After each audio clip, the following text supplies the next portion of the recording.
दोस्तों आज की इस वीडियो में हम लोग जानेंगे कि बीए एग्जाम में क्वेश्चन का आंसर कैसे लिखा जाता है या फिर आंसर लिखने का सही तरीका क्या है। अगर आपको पता नहीं है कि बीए एग्जाम में क्वेश्चन का आंसर कैसे लिखा जाता है या फिर आंसर लिखने का सही तरीका क्या है, तो आप इस वीडियो को ध्यान से देखिएगा। इस वीडियो के अंदर मैं आपको डिटेल में बताऊंगा कि बीए एग्जाम में क्वेश्चन का आंसर कैसे लिखा जाता है, किस तरीके से खंड संख्या लिखा जाता है, किस तरीके से हेडिंग लिखा जाता है, किस तरीके से पॉइंट लिखा जाता है, सब कुछ मैं आपको डिटेल में बताऊंगा। सो आप इस वीडियो को ध्यान से देखिएगा और इस वीडियो के अंदर मैं आपको जो कुछ भी बताऊंगा उसको नोट करिएगा। तो बिना किसी देरी के हम लोग शुरू करते हैं और सब कुछ डिटेल में जानते हैं।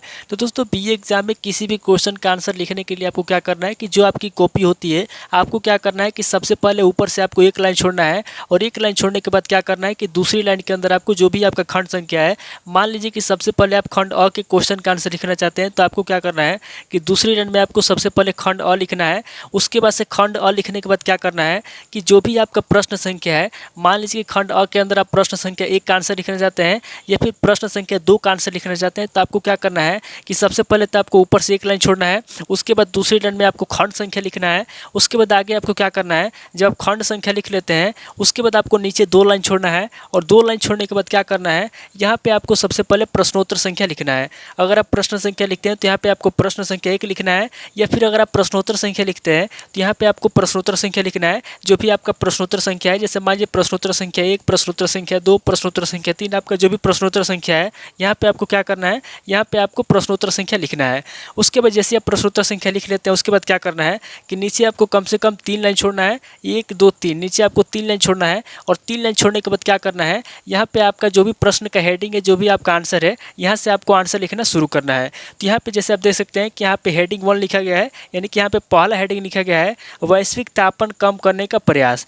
तो इस तरीके से आपको क्या करना है कि हेडिंग लिखना है और हेडिंग लिखने के बाद क्या करना है, नीचे आपको सिंपल इस तरीके से अंडरलाइन करना है और सामने यहाँ पे हेडिंग के सामने जो है कि व्यूअर चिन्ह लगाना है। ये जो चिन्ह आप देख रहे हैं इस चिन्ह को हम लोग बोलते हैं व्यूअर चिन्ह। तो सामने आपको क्या करना है, इस तरीके से व्यूअर चिन्ह लगाना है और व्यूअर चिन्ह लगाने के बाद इस तरीके से आपको ब्लू पेन से आंसर लिखना शुरू करना है। तो याद रखिएगा एग्जाम में क्वेश्चन का आंसर सही तरीके से अगर आपको लिखना है, ज़्यादा नंबर आपको लाना है एग्जाम में, गलत तरीके से नहीं लिखना है। तो एग्जाम में किसी भी क्वेश्चन का आंसर सही तरीके से लिखने का तरीका ये है कि जो भी आपका खंड संख्या है, जिस भी खंड संख्या क्वेश्चन का आंसर आप लिखना चाहते हैं, तो आपको क्या करना है, सबसे पहले आपको ऊपर से एक लाइन छोड़ना है। उसके बाद एक लाइन छोड़ने के बाद क्या करना है, यहाँ पे आपको जो भी आपका खंड संख्या है, मान लीजिए आप खंड अ के क्वेश्चन का आंसर लिखना चाहते हैं, तो यहाँ पे आपको क्या करना है कि खंड अ लिखना है। उसके बाद खंड अ लिखने के बाद क्या करना है, यहाँ पे नीचे आपको कम से कम 2 लाइन छोड़ना है। उसके बाद 2 लाइन छोड़ने के बाद क्या करना है, यहाँ पे आपको प्रश्नोत्तर संख्या लिखना है और प्रश्नोत्तर संख्या लिखने के बाद क्या करना है, नीचे आपको कम से कम 3 लाइन छोड़ना है और 3 लाइन छोड़ने के बाद यहाँ पे आपका जो भी हेडिंग है, जो भी आपका आंसर है, यहाँ से आपको आंसर लिखना शुरू करना है। इस तरीके से अगर आप लिखेंगे तो एग्जाम में आपको ज़्यादा नंबर मिलेगा और आपको ज़्यादा नंबर से पास किया जाएगा।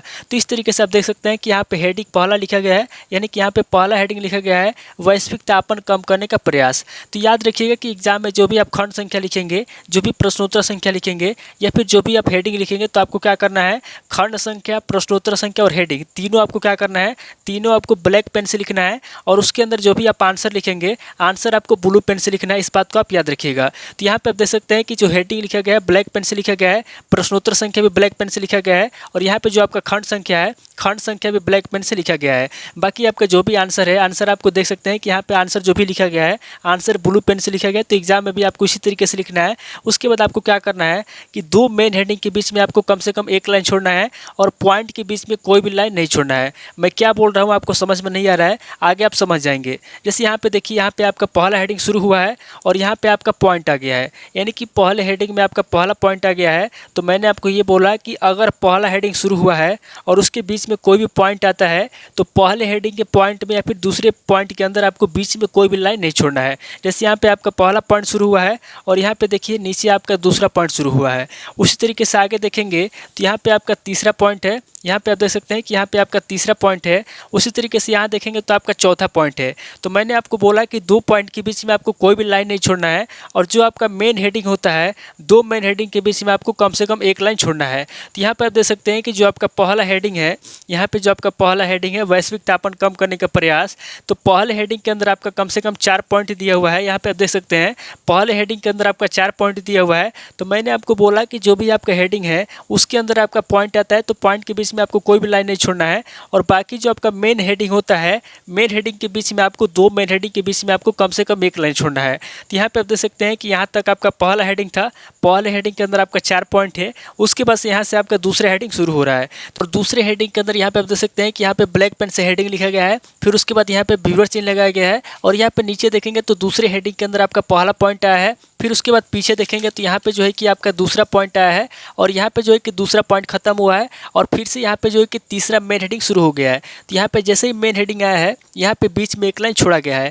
तो एग्जाम में आपको क्या करना है, एग्जाम में आपको बिल्कुल इसी तरीके से लिखना है, जहाँ पे आपका पॉइंट आता है पॉइंट के बीच में कोई भी लाइन नहीं छोड़ना है, और जहाँ से आपका मेन हेडिंग शुरू होता है मेन हेडिंग के बीच में आपको कम से कम एक लाइन छोड़ना है। और इसी तरीके से बिल्कुल आपको गलती न करते हुए बिल्कुल साफ सुथरे तरीके से एग्जाम में लिखना है। राइटिंग का बिल्कुल ध्यान रखना है, कोई भी गलती नहीं करना है, काटपीट आपको नहीं करना है, साफ सुथरे तरीके से लिखना है। अगर आप साफ सुथरे तरीके से लिखेंगे, बिल्कुल अच्छे तरीके से लिखेंगे, तो आपको एग्जाम में ज़्यादा नंबर मिलेगा और आप ज़्यादा नंबर से पास हो जाएंगे। तो यहाँ पे आप तीसरा हेडिंग देख सकते हैं कि तीसरा हेडिंग लिखा गया है। उसके बाद आगे देखेंगे तो तीसरे हेडिंग के अंदर जो है कि यहाँ पे आपका पहला पॉइंट शुरू हुआ है, उसके बाद यहाँ पे आपका दूसरा पॉइंट शुरू हुआ है, और यहाँ पे तीसरे हेडिंग के अंदर 2 पॉइंट है, और फिर से यहाँ से जो है कि आपका चौथा मेन हेडिंग शुरू हुआ है। तो जहाँ से आपका मेन हेडिंग शुरू होता है, यहाँ पे बीच में आप देख सकते हैं कि एक लाइन छोड़ा गया है, उसके बाद से यहाँ पे आपका चौथा हेडिंग लिखा गया है।